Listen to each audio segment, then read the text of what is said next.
spectrum, and we have already covered the first chapter of unit 1, and today we will be continuing with the second chapter. So yeah, let's begin. Okay, so your chapter 2 deals with the major approaches to the history of modern India. Okay, chapter 1 में हमने किए थे sources to the history of modern India, and here we will be going through the approaches. And since हम question answer format में chapters को cover कर रहे हैं, तो आज का question देख लेते हैं. Yes, the question is how different approaches contributed to the history of modern India. Elaborate. Okay, तो इस question के answer में ही आपका पूरा chapter cover हो जाएगा. Okay, let's move ahead. Okay, so what is historiography? Historiography, as it is written here, is the study of historical interpretations. That is the detailed analysis of events of the past, taking into account the writings and views of various historians, authors, and various schools of thoughts. कहने का मतलब ये है that simply narrate ना करके stories को whatever happened in the past, we are going to interpret, हम analyze करने वाले हैं डिटेल में different opinions and the viewpoints. For example मैं आपको एक एग्ज़ाम्पल देती हूँ. जैसे 1857 के रिवोल्ट को, आई थिंक आप सबको थोड़ा तो आइडिया होगा 1857 के रिवोल्ट का, राइट. सो 1857 के रिवोल्ट को वीर सावरकर जी ने कहा है as the first war of independence, right. वहीं आर.सी. मजूमदार जी ने कहा है that it was neither a first nor national nor a war of independence. Okay, and इसके अलावा भी there are views like Outram और टेलर ने इसको कहा है कि ये एक हिंदू मुस्लिम कॉन्स्पिरेसी थी अगेंस्ट क्रिश्चियन. तो आप देख रहे हैं कि एक ही इवेंट को लेके कितने डिफरेंट एस्पेक्ट्स हैं, कितने डिफरेंट ओपिनियंस हैं, व्यूज़ हैं. तो इन्हीं डिफरेंट ओपिनियंस को स्टडी करना, उनको इंटरप्रेट करना is called historiography, and then through those interpretations we are going to construct some history. And similar way में हम मॉडर्न इंडियन हिस्ट्री कंस्ट्रक्ट करेंगे through the interpretations. Now interpretations के schools हैं, different approaches हैं, and for modern history of India basically 4 broad approaches में divide किया गया है. That is first one is your colonial और the imperialist approach. Second one is your this colonial. Second one is your nationalist approach. Third आपकी Marxist है, and 4 is your subaltern. Subaltern का मतलब होता है लो क्लास, इन्फीरियर क्लास. ठीक है, ये आपके 4 ब्रॉड अप्रोचेज है. इसके अलावा भी आपके कुछ अप्रोचेज हैं which are your communist, then you have your Cambridge, liberal, new liberal and feminist interpretations. ठीक है, तो इन ऑल आपके ये सब अप्रोचेज हैं. And while answering this question आप स्टार्ट जब करेंगे बॉडी में, तो इंट्रोडक्शन में आप ये चीज़ें डाल सकते हैं जो मैंने अंडरलाइन की हुई हैं. अब हम डिटेल में इन सारे अप्रोचेस को पढ़ेंगे जिसको आप फिर फर्दर पॉइंट वाइज इंक्लूड कर सकते हैं. यहाँ पे आप देख रहे हैं कोटेशन दिया हुआ है ग्रे बॉक्स में, and I am not going to read it. आप प्लीज़ पॉज करके वीडियो को पढ़िए. ये क्वेटेशंस आपके आंसर राइटिंग में बहुत हेल्प करेंगे and will give you an edge over the other students. Okay, so please go through these. वैसे प्रीलिम्स पर्सपेक्टिव से they are not that important. Okay, चलिए आगे बढ़ते हैं. फर्स्ट अप्रोच हम देखेंगे, that is your colonial approach. ठीक है, देखिए कॉलोनियल अप्रोच, कॉलोनियल के नाम से आई थिंक सबके दिमाग में एक चीज़ ज़रूर आती है when it comes to India, that is domination. तो कॉलोनियल अप्रोच में बेसिकली कॉलोनियल कंट्रीज़ का हिस्ट्री देखा गया है, एंड दूसरा इस अप्रोच के जो सपोर्टर्स हैं वो डोमिनेशन को सपोर्ट करते हैं. They have the colonial ideology of the domination. ठीक है, तो इसी रिस्पेक्ट में, इसी पर्सपेक्टिव के साथ इंडियन मॉडर्न हिस्ट्री में हम इस अप्रोच को अप्लाई करते हैं. ठीक है, इस अप्रोच के जो सपोर्टर्स हैं या हिस्टोरियंस हैं, उन्होंने क्रिटिसिज्म किया है किसका, इंडिजीनस सोसाइटी और कल्चर का. ठीक है, एंड वेस्टर्न कल्चर को उन्होंने बहुत प्रेज़ किया है, ग्लोरीफाई किया है, एंड जहाँ जहाँ उन्होंने अपने एम्पायर्स एस्टेब्लिश किए हैं, जहाँ जहाँ उनके इंडिविजुअल्स ने वॉर्स विन किए हैं, उसको उन्होंने काफ़ी वैल्यू और ग्लोरीफाई किया है. ठीक है, देन इसके कुछ इम्पॉर्टेंट आपके हिस्टोरियंस जो हैं वो हैं James mill, mount Stuart Elphinstone, Vincent Smith, and या others are there as well, but these are important. And कुछ कैरेक्टरिस्टिक्स आइए हम देख लेते हैं कि क्या कैरेक्टरिस्टिक हैं इस कॉलोनियल अप्रोच के। फर्स्ट है आपका ओरिएंटलिस्ट। ओरिएंटलिस्ट का मतलब होता है some person specially from the west, that is western countries, जो ईस्ट और साउथ ईस्ट एशियन कंट्रीज़ के ट्रेडिशंस को, कल्चर्स को, हिस्ट्री को स्टडी करता है। तो ऑब्वियसली इस अप्रोच के जो हिस्टोरियंस हैं they belonged to the west, तो उनका जो व्यू पॉइंट होगा that will be a little orientalist. ठीक है। Next is your opinion that the British brought unity to India. इनका ये मानना था कि ब्रिटिश के आने से इंडिया में यूनिटी आई है। आपको क्या लगता है? Do you agree with that? Please comment section में मुझे बताइए एक एग्जाम्पल के साथ whether you agree with this और नॉट। ठीक है। Third is your social Darwinism. Social Darwinism एक बड़ा इंटरेस्टिंग कॉन्सेप्ट है और थोड़ा कॉन्ट्रडिक्टरी भी है एक्चुअली, जो आज के टाइम में बिल्कुल भी एप्लीकेबल नहीं है, ना ही एक्सेप्टेबल है। सोशल डार्विनिज्म 19th और 20th सेंचुरीज़ में काफ़ी पॉपुलर था और इसको इवॉल्व किया था हर्बर्ट स्पेंसर ने। ठीक है, नाम याद रखने की ज़रूरत नहीं है, I am just telling you. Herbert Spencer ने इसको इवॉल्व किया था और उनके अकॉर्डिंग उनका कहना ये था दैट पीपल हु रूल और people who become powerful they do so because they are born better, they are bound to rule. And इस स्कूल ने जो है कंजर्वेटिज्म को, इम्पीरियलिज्म को, रेसिज्म को सपोर्ट किया है। ठीक है, तो ये सोशल डार्विनिज्म की थियोरी है। सोशल डार्विनिज्म एक्चुअली डिराइव करता है अपनी थियोरी को from the natural selection theory of the Charles Darwin. आप सबने सुना होगा। नेचुरल सिलेक्शन क्या कहता है? That species adapt to the changing environment. और मैं थोड़ा और प्रिसाइजली बोलूँ तो species who adapt to the changing environment they survive. और इसका बहुत ही पॉपुलर फ्रेज आपने सुना होगा, फिटेस्ट, दैट इज सॉरी या आपने फ्रेज सुना होगा सर्वाइवल ऑफ द फिटेस्ट। ठीक है, ये फ्रेज काफ़ी पॉपुलर है। तो ये इस चीज़ को सपोर्ट करते हैं, लेकिन किस टर्म्स में? सोसाइटी के टर्म्स में, दैट इंडिविजुअल्स के टर्म्स में। Okay, survival of the fittest. Again देखिए, ये जो टर्म है ना सोशल डार्विनिज्म, ये आपके आंसर राइटिंग में बहुत काम आएगा, प्लीज़ इसको इंक्लूड कर सकते हैं आप। Next is your fourth point है आपका इसी में, दैट इंडिया एक स्टेगनेंट सोसाइटी था एंड ब्रिटिश ने आके इसको डेवलप किया है, ऐसा उनका मानना था, जिसको कहा उन्होंने white man's burden. And fifth point is your establishing Pax Britannica to bring law and order and peace to a bickering. मतलब एक बिखरी हुई सोसाइटी में ब्रिटिशर्स ने आके लॉ एंड ऑर्डर लेके आए हैं और पीस लेके आए हैं। ऐसा ये सब जो है कैरेक्टरिस्टिक्स हैं आपके किसके? कॉलोनियल अप्रोच के कैरेक्टरिस्टिक्स हैं आपके। ओके, ठीक है। तो ये आपकी फर्स्ट अप्रोच थी और हमने एक एक करके इसके सारी पॉइंट्स देखे हैं। नेक्स्ट आते हैं हम सेकंड अप्रोच पे आपकी, विच is your nationalist approach. Nationalist नाम से पता चल रहा है कि यहाँ पे नेशनल मूवमेंट की तरफ फोकस ज़्यादा किया जा रहा है। ठीक है, कि कैसे नेशनल मूवमेंट ग्रो हुआ, कैसे फीलिंग्स जो हैं लोगों को, उन्होंने नेशनल मूवमेंट की फीलिंग्स ने इंडियन मासेस को यूनाइट किया in the face of religious, caste, linguistic differences. मतलब पहले से ही ये डिफरेंसेस हमारे यहाँ थे, लेकिन नेशनल मूवमेंट ने इसके बाद भी इंडियन पीपल को जो है वहाँ पे यूनाइट किया है।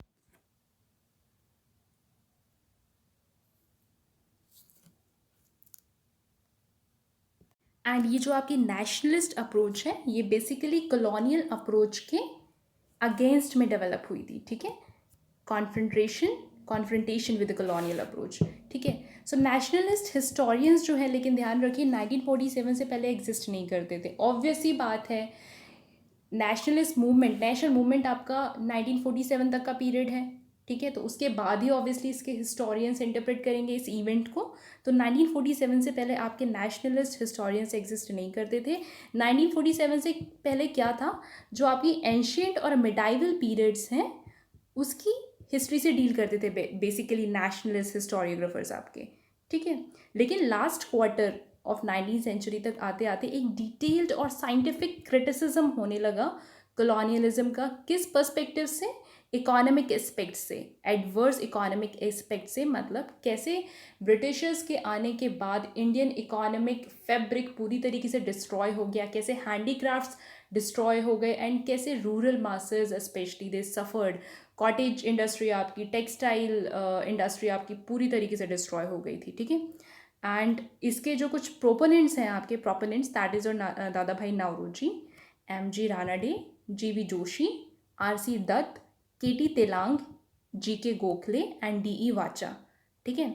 ये इस इकोनॉमिक एस्पेक्ट को लेके, एडवर्स इकोनॉमिक एस्पेक्ट के जो प्रोपोनेंट्स हैं वो थे ये आपके। एंड देन नेशनल मूवमेंट के अकाउंट्स जिन नेशनलिस्ट लीडर्स ने दिए हैं वो हैं आपके R.G. Pradhan, A.C. Majumdar and Jawaharlal Nehru and Pattabhi Sitaramayya, ठीक है। ये नेशनलिस्ट लीडर्स हैं जिन्होंने नेशनल मूवमेंट के बारे में इंफॉर्मेशन प्रोवाइड की है, लेकिन ये हिस्टोरियंस नहीं है, ध्यान रखिएगा, they are not the historians. आपके जो ट्रू हिस्टोरियंस हैं नेशनल मूवमेंट को लेके एंड मॉडर्न इंडिया को लेके वो हैं आपके R.C. मजूमदार एंड ताराचंद। प्लीज़ ये नेम्स आप याद रखिएगा, ये इंपॉर्टेंट है। These are the true historians, the nationalist historians of modern India, ठीक है, R.C. मजूमदार एंड ताराचंद। तो ये आपकी सेकेंड अप्रोच थी which was your nationalist approach. Let's move to the third one which is your Marxist approach, ठीक है। Marxist approach basically develop हुई है दो पॉपुलर बुक्स के आने के बाद, विच is your India today and social background of Indian nationalism. India today आपकी रजनी पाम दत्त ने लिखी है and social background of Indian nationalism आपकी AR देसाई जी ने लिखी है।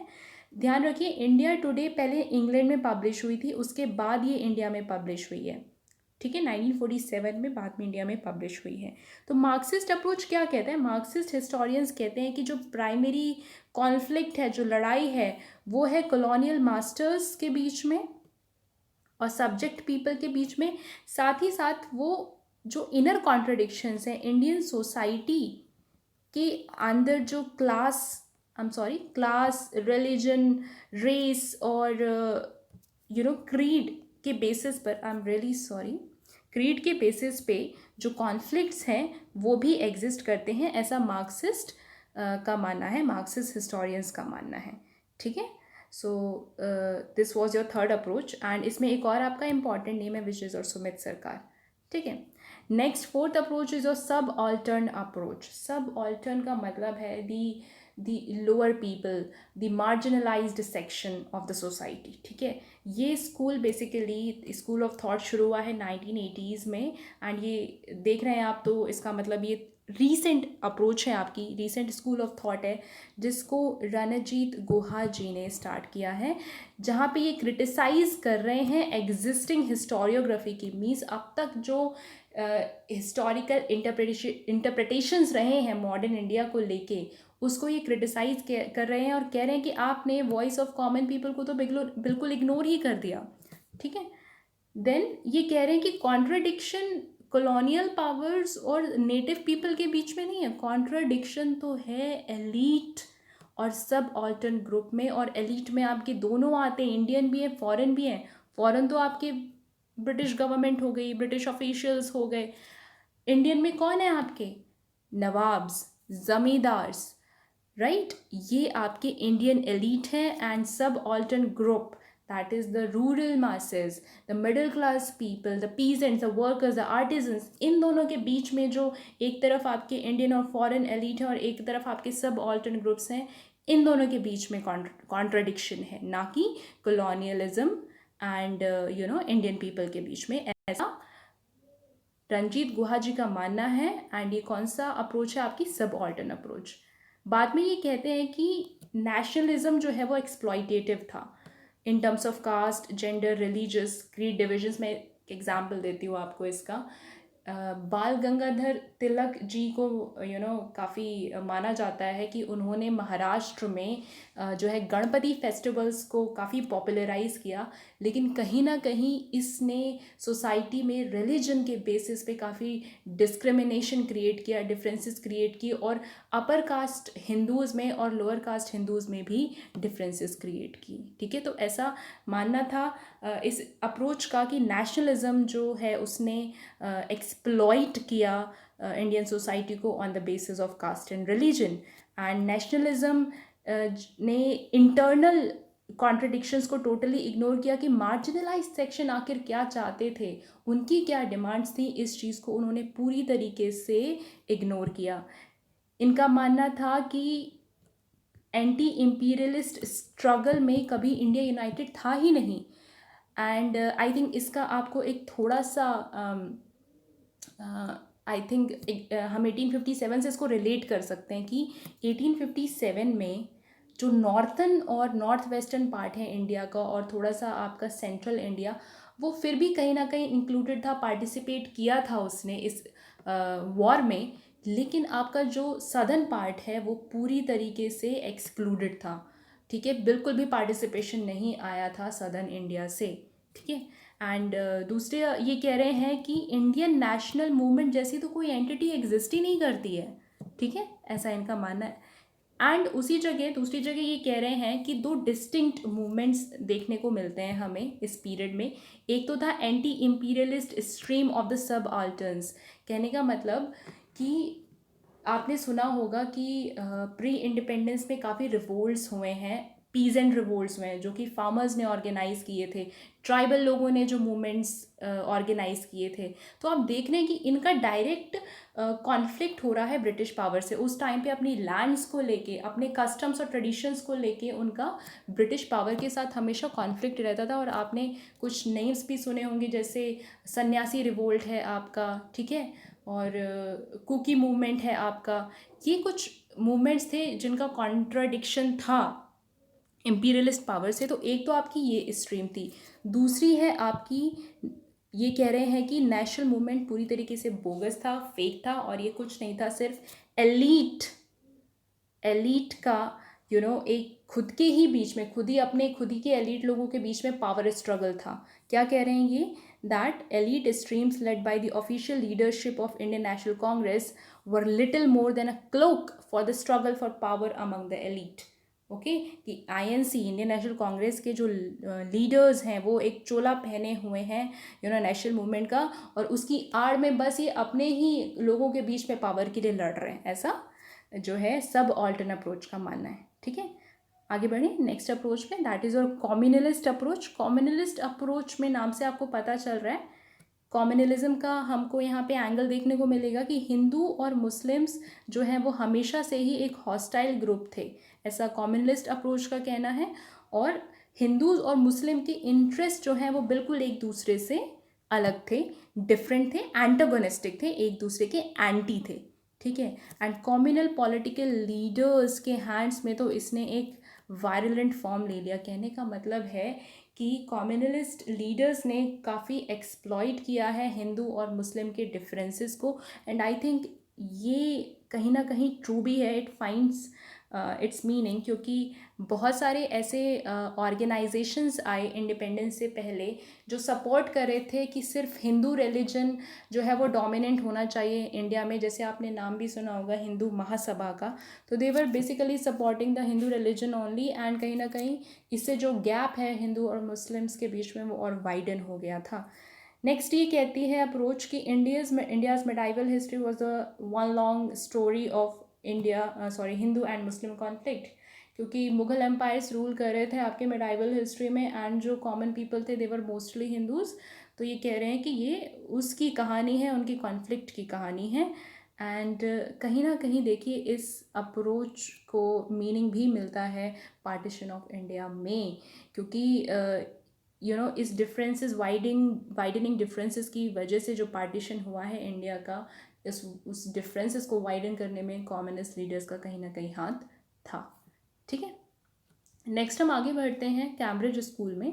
कैम्ब्रिज स्कूल कहता है कि जो आपका कॉन्ट्रडिक्शन है वो इम्पीरियलिज्म और इंडियन पीपल के बीच में नहीं है। कह रहे हैं वो सेम ही चीज़ कह रहे हैं कि ब्रिटिशर्स और इंडियन नेटिव्स जो है उनके बीच में नहीं है कॉन्ट्रडिक्शन, बल्कि इंडियंस के खुद के बीच में है। किस बेसिस पे, रिलीजन, कास्ट और क्रीड्स, इनके बेसिस पे डिफरेंसेस हैं। And the leaders of the national movement according to this school were inspired by the quest for power and material benefits. कह रहे हैं कि जो नेशनल लीडर्स हैं कुछ नहीं, उनको सिर्फ पावर चाहिए थी, मटेरियल बेनिफिट्स चाहिए थे, and that's why they were involve in the national movement. Okay, this is your Cambridge school. Next is your liberal and neo liberal interpretations. इसमें आपका बेसिकली कहा गया ये बहुत ही एक टोटली ऑपोजिट डायरेक्शन की अप्रोच है.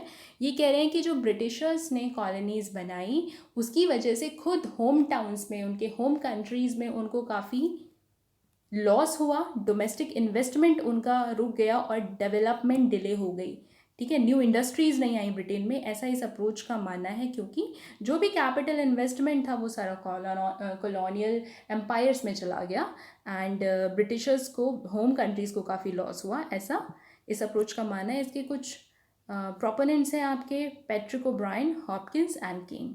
ठीक है, this was your liberal and neo liberal interpretations. ठीक है, then is a feminist historiography. Feminist नाम से पता चल रहा है कि यहाँ पे बेसिकली डील किया जाएगा कि कैसे वेमेन की लाइव्स स्पेशली अफेक्ट हुए हैं इस पूरे नेशनल मूवमेंट की वजह से, और हिस्ट्री में कैसे ब्रिटिशर्स के आने की वजह से वेमेंस की लाइफ्स में क्या क्या चेंजेस आए हैं.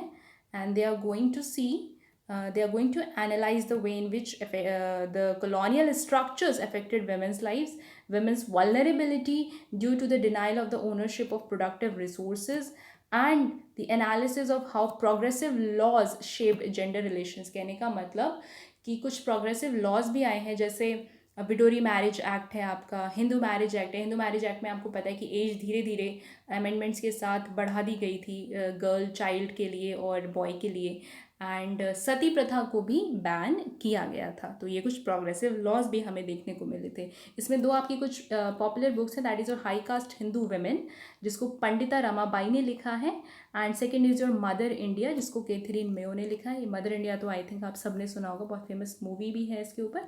तो ये थी आपकी feminist approach, and here your chapter ends. एक बार थोड़ा समराइज कर लेते हैं. हमने जो अप्रोचेस देखी उसमें फर्स्ट अप्रोच है आपकी कॉलोनियल अप्रोच, दैट इज़ कैसे इंडिजिनियस सोसाइटी को क्रिटिसाइज किया है इस अप्रोच में और वेस्टर्न कल्चर को उन्होंने सुपीरियर माना है. ठीक है, next is a nationalist approach. यहाँ पे नेशनल मूवमेंट पे फोकस किया गया है, एंड इसके कुछ प्रोपोनेंट्स हिस्टोरियंस हैं आपके, जैसे आर.सी. मजूमदार एंड ताराचंद इस स्कूल को बिलोंग करते थे. Then you have your Marxist approach. Marxist approach में आपने देखा कि कॉन्ट्रडिक्शन जो है वो कॉलोनियल मास्टर्स और नेटिव सब्जेक्ट्स के बीच में है. देन इज़ योर सब ऑल्टर्न अप्रोच, जहाँ पे आपने देखा कि कैसे मार्जिनलाइज्ड कॉमन मासेस की वॉइस को नेग्लेक्ट किया गया नेशनल मूवमेंट के नाम पर. देन आपने देखा कॉम्युनलिस्ट अप्रोच जिसमें हिंदू मुस्लिम्स के कॉन्फ्लिक्ट की बात की गई. Then comes your Cambridge school. Cambridge school में आपने देखा कैसे नेशनलिज्म जो है माना गया कि सोसाइटी, इंडियन सोसाइटी में ही जो इंडियंस के बीच में जो कॉन्फ्लिक्ट्स हैं उसे डील किया इसने. Then you have your liberal and new liberal approach. इसमें देखा गया कि कैसे कॉलोनीज़ का जो एक्सप्लॉयटेशन हुआ उससे कहीं ना कहीं ब्रिटिश होम कंट्रीज़ को भी लॉस हुआ, was not beneficial to the people of the Britain. And then feminist approach में आपने देखा कि कैसे वेमेन की लाइव्स अफेक्ट हुई, ठीक है, कॉलोनियल स्ट्रक्चर्स की वजह से. So this was your whole chapter. That's it for today, and yes, let's meet in the next lecture. Thank you.